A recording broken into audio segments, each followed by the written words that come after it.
Everyone, welcome back to my channel. तो आज हम बात करेंगे कि डिलीवरी के बाद बाल क्यों झड़ते हैं। अगर आप भी इस फेज से गुजर रही हैं तो इस वीडियो को एंड तक जरूर देखना, क्योंकि आप अकेली नहीं हो, या मेरे भी बाल झड़ रहे हैं।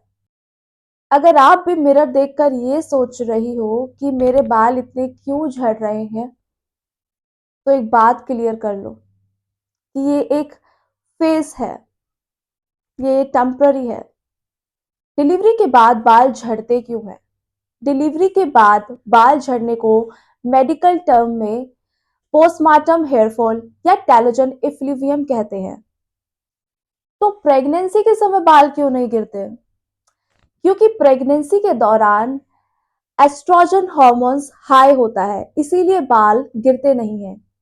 इसीलिए बालों की ग्रोथ और लंबी हो जाती है, गिरते हुए बाल भी रुक जाते हैं। इसीलिए प्रेगनेंसी में बाल और ज्यादा थिक और शाइनी लगते हैं।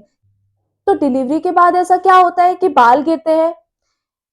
डिलीवरी के बाद जब बेबी पैदा होता है तो एस्ट्रोजन हार्मोन्स अचानक कम हो जाता है, जिसकी वजह से हर जगह बाल बाल दिखते हैं। जहां देखो बाल दिखते हैं, बाल बहुत ज्यादा गिरते हैं, ड्रेन एकदम भरा हुआ रहता है और पिलो पर भी बाल दिखते हैं।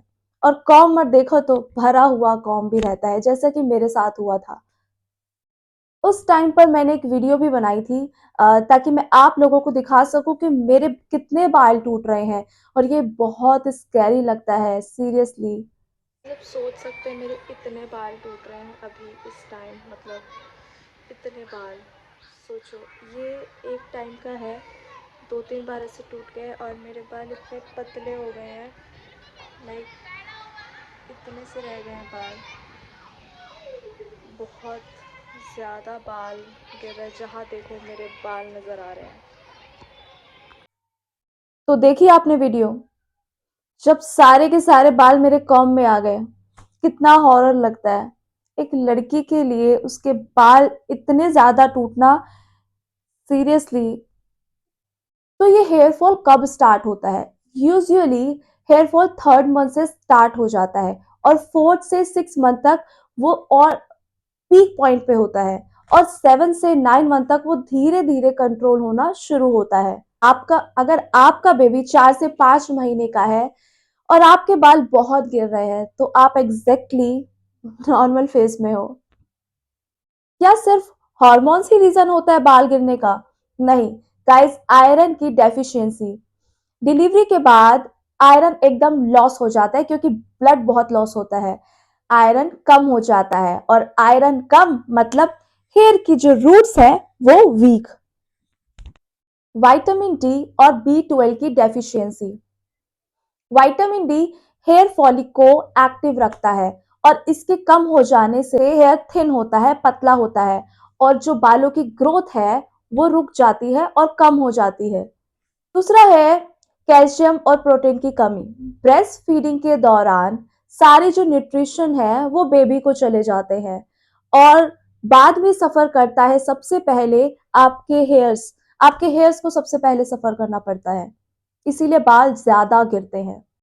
अगर मॉम अपनी डाइट इग्नोर करे तो हेयर को बहुत सफर करना पड़ता है। स्ट्रेस और नींद silent reason. Guys, new moms की जो नींद है वो ब्रोकन होती है। मेंटल स्ट्रेस होता है, फिजिकल एग्जॉशन होती है, और मेंटल स्ट्रेस कोलेस्ट्रॉल एग्जॉशन को बढ़ाता है, जिससे हेयर फॉल ज्यादा होते हैं। सिर्फ ऑयलिंग या शैम्पू से प्रॉब्लम सॉल्व नहीं होती। पैनिक करना बंद करिए। ये परमानेंट नहीं है, ये टेम्पररी है। ये कोई जेनेटिक बैंड नहीं है। ये after pregnancy, after delivery effects हैं जो बाद में चले जाएंगे। और याद रखिए, ये फियर हेयर फॉल को और ज्यादा डबल कर देता है। अपने न्यूट्रिशन को प्रायोरिटी बनाइए। रोज अपने खाने में इंक्लूड करिए ग्रीन वेजिटेबल, चना, राजमा, दाल, कर्ड, मिल्क, दही, मिल्क, पनीर, ये सब चीजें इंक्लूड करिए। सीजनल फ्रूट्स हो गए, ये सब आप इंक्लूड करेंगे, अच्छा न्यूट्रिशन जाएगा। तो बालों की जो ग्रोथ है एकदम तो ठीक नहीं होगी, बट हाँ, इसको थोड़ा सा प्रोटीन और कैल्शियम मिलेगा तो थोड़ा सा ये रुक जाएंगे। रखो, हेयर जो है वो बाहर से नहीं बनते हैं, वो अंदर से बनते हैं। इसीलिए न्यूट्रिशन, प्रोटीन, कैल्शियम ये सब कुछ हमको चाहिए। बाल एक थोड़े से गिरने कम हो जाते हैं, रुकते नहीं हैं। जो डॉक्टर ने आपको सप्लीमेंट्स दिए हैं वो लीजिए। डॉक्टर अक्सर डिलीवरी के बाद आयरन, कैल्शियम, विटामिन डी की सप्लीमेंट्स लेते हैं, और याद रखिए बिना डॉक्टर की सलाह से कोई भी सप्लीमेंट अपने आप से मत लीजिए। हमेशा डॉक्टर के प्रिस्क्राइब करे हुए ही सप्लीमेंट्स आप लें। गाइज, आपको क्या करना चाहिए हेयर केयर रूटीन के लिए? सबसे इंपॉर्टेंट गाइज, सबसे पहले आप अपने जो बाल धोते हैं, गीले बालों में कॉम मत करिए। इससे जो बाल हैं ज्यादा टूटते हैं। हफ्ते में 2 बार ऑयल मसाज करिए स्कल्प में, ताकि जो ऑयलिंग है वो अच्छे से स्कल्प में जाए और बाल थोड़े से टूटने कम हो जाए।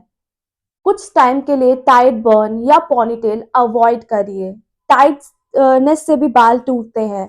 गाइज, हीट स्टाइलिंग ये अभी अवॉइड करिए। और गाइज, आपकी जो कलरिंग आप बालों में करते हैं वो भी अभी कुछ टाइम के लिए अवॉइड करिए। बस आप सिंपल केयर घर में करेंगे वही थोड़ी स्ट्रॉन्ग केयर है। अदरवाइज जो चीज होगी, इफेक्ट्स जिसके होंगे वो तो थोड़े बहुत होंगे ही, लेकिन ये सब चीजें करके, ये सब फॉलो करके आप थोड़ा सा उनको रोक सकते हैं। ग्रोथ के लिए अभी पेशेंस रखिए, क्योंकि पहले बेबी हेयर आते हैं, फिर वो थिक होते हैं, फिर वो डेवलप होते हैं, और इस प्रोसेस में 6 से 9 महीने लग जाते हैं। गाइस, डिलीवरी के बाद बाल झड़ना कोई कमजोरी नहीं है। ये प्रूफ है कि आपकी बॉडी एक एक नई जिंदगी बनाकर आई है। एक नया शरीर बनाकर आई है। अपनी बॉडी को टाइम दो, केयर दो, बाल भी वापस आएंगे और कॉन्फिडेंस भी। बाय बाय, मिलते हैं नेक्स्ट वीडियो में। अगर आपको मेरी वीडियो पसंद आई हो तो प्लीज लाइक और सब्सक्राइब जरूर करें, और मुझे कमेंट में जरूर बताएं कि आपके कितना हेयर फॉल हुआ, मेरे जैसा हुआ? Bye bye.